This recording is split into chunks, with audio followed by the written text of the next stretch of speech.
Most people spend years in school learning history, mathematics, and literature, yet almost nobody teaches them how money actually works.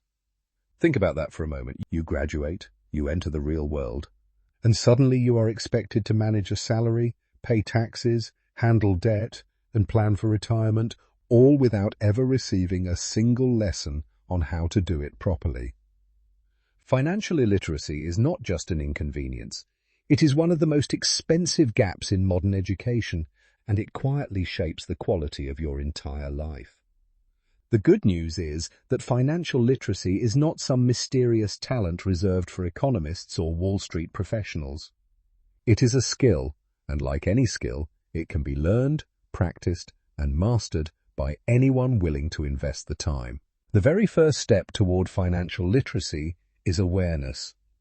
Before you can grow your wealth, you need to understand where your money is going every single month. Most people are genuinely shocked when they track their spending for the first time. That daily coffee, the forgotten subscription services, the impulsive online purchases, they all add up to hundreds, sometimes thousands of dollars disappearing without any real intention behind them. Creating a simple budget is not about restricting your life. It is about giving every dollar a purpose. When you know exactly how much comes in and how much goes out, you stop being a passenger in your own financial life and start becoming the driver. Even tracking your expenses for just 30 days can completely change how you see your relationship with money. Once you have a clear picture of your spending, the next priority is building a savings habit. Financial experts often recommend saving at least 20% of your income, but even starting with 5% is infinitely better than saving nothing at all. The key is consistency. Small amounts saved regularly grow into something significant over time, especially when you understand the concept of compound interest. Compound interest means that your money earns returns, and then those returns earn returns on top of themselves. Albert Einstein reportedly called it the eighth wonder of the world, and for good reason. On the other side of that coin is debt. Not all debt is bad. A mortgage on a home or a student loan for a valuable education can be considered investments in your future. But high-interest consumer debt, like credit card balances carried month to month, is one of the most destructive financial forces in a person's life. Paying off high-interest debt should always be treated as a financial emergency. Saving money is essential, but saving alone will not build lasting wealth. Inflation quietly erodes the purchasing power of money sitting idle in a bank account.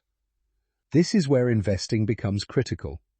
Investing means putting your money to work so that it grows faster than inflation. You do not need to be rich to start investing. Many platforms today allow you to begin with as little as $10. The most important principle in investing is starting early. Time in the market consistently outperforms timing the market. A person who begins investing at 25 years old with modest amounts will almost always end up wealthier than someone who waits until 40 and invests much larger sums. Diversification, spreading your investments across different assets, reduces risk and protects your financial future from unexpected downturns. Financial literacy is not a destination you reach once and forget about. It is a continuous journey of learning and adapting. Reading books, listening to podcasts, following credible financial educators, and regularly reviewing your own financial situation are all habits that compound over time, just like your investments do. Self-development and financial literacy are deeply connected. When you understand money, you make better career decisions. You negotiate your salary with confidence, you avoid scams, and you build a life based on genuine security rather than constant financial anxiety. Every single step you take toward understanding your finances is a step toward freedom. The most valuable investment you will ever make is not in the stock market. It is in your own knowledge, your own discipline, and your own ability to take control of the life you are building every single day.